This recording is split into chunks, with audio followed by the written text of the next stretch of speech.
মেনন তখন থেকে workers party মনে হলো যে ওনার একটা প্রত্যেক সম্পত্তি আর কি পাইছে। একই জিনিস জাসদের শেষ দিকে হাসানুল হক ইনুর প্রত্যেক সম্পত্তি হয়ে গেছিল, ব্যক্তিগত সম্পত্তিতে পরিণত হয়েছিল।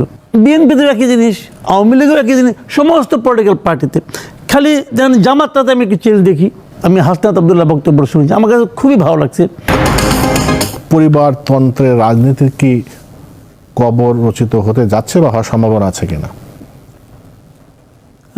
প্রথমত জিনিসটা হলো যে পরিবারতন্ত্রের বিরুদ্ধে তাদের যে আহ্বান, এটাকে আমি খুবই ইতিবাচকভাবে দেখি। খুবই আমি মনে করি এটা হওয়া উচিত।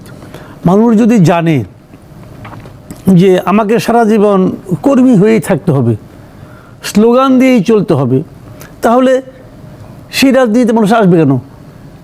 তারও তো আকাঙ্ক্ষা থাকতে পারে। আবার পরিবারতান্ত্রিক কিন্তু অন্য জিনিসও আছে। আরেকটা জিনিস আমি বলি, পরিবারতান্ত্রিক ব্যাপারটা হলো যে বাবার ছেলে হবে, সেই ছেলেই রাজা হবে, সেই প্রধানমন্ত্রী হবে, সেই দলের প্রধান হবে। এটা যে পরিবারতন্ত্র, এটা কি করে? এটা সাধারণ কর্মীকে নিরুৎসাহিত করে। তাকে বলেই দেয় যে তুমি হলে প্রজা আর আমি হলাম রাজা, তোমার দায়িত্ব হলো আমাকে জিন্দাবাদ বলা। তো এটা ঠিক না, এটা গণতন্ত্রের এটা মূল বক্তব্য নয়। আমাদের এখানে আরেকটা পরিবারতান্ত্রিক না, কিন্তু আরেকটা এরকম একটা ঘটনা আছে। সেটা হলো গিয়া যত দল দেখবেন আপনি, দলের যারা প্রধান হন ওনারা প্রধানের পদ ছাড়তে চান না, কেউ না।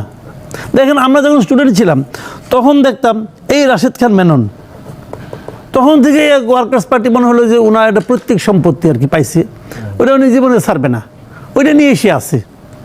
তো এই পার্টি কীভাবে সম্ভব? এবং একই জিনিস জাসদের শেষ দিকে হাসানুল হক ইনুর প্রত্যেক সম্পত্তি হয়ে গেছিল, ব্যক্তিগত সম্পত্তিতে পরিণত হয়েছিল। তো এরা কিন্তু কেউ ছাড়ে না, ছাড়ার কোনো ইতিহাস নাই। দিনের পর দিন ইলেকশন করে, ইলেকশনে মিজারেবল রেজাল্ট করে, পথ ছাড়ে না, সেই থাকবে। আবার বিএনপিতেও একই জিনিস, আওয়ামী লীগেও একই জিনিস, সমস্ত পলিটিক্যাল পার্টিতে। খালি যেন জামাতটাতে আমি একটু চেঞ্জ দেখি। এরা আমার মনে হয় তুলনামূলকভাবে গণতান্ত্রিক। বিদেশে দেখবেন নির্বাচনে দল হারে গেছে, দলীয় প্রধানের পদ থেকে তাকে সরে যেতে হচ্ছে। ইংল্যান্ডে দেখেন আপনি। তো এটা কিন্তু এতটুকু সৌজন্যতা বোধ আমাদের দেশে নাই। আমাদের দেশে ম্যাক্সিমাম ক্ষেত্রে দলীয় প্রধান কখনো পদ ছাড়বেন না।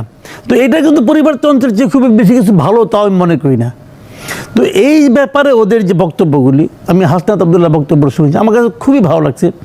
আমি মনে করি এই ধরনের একটা পলিটিক্যাল পার্টি আসা উচিত, যারা নাকি এই চেঞ্জটা। এবং আমি এখানে আরেকটা চেঞ্জ দেখছি, দেখেন যে নাহিদ ইসলাম যে দল থেকে আসছে, সেই দলের মূল লোক ছিল আখতার হোসেন,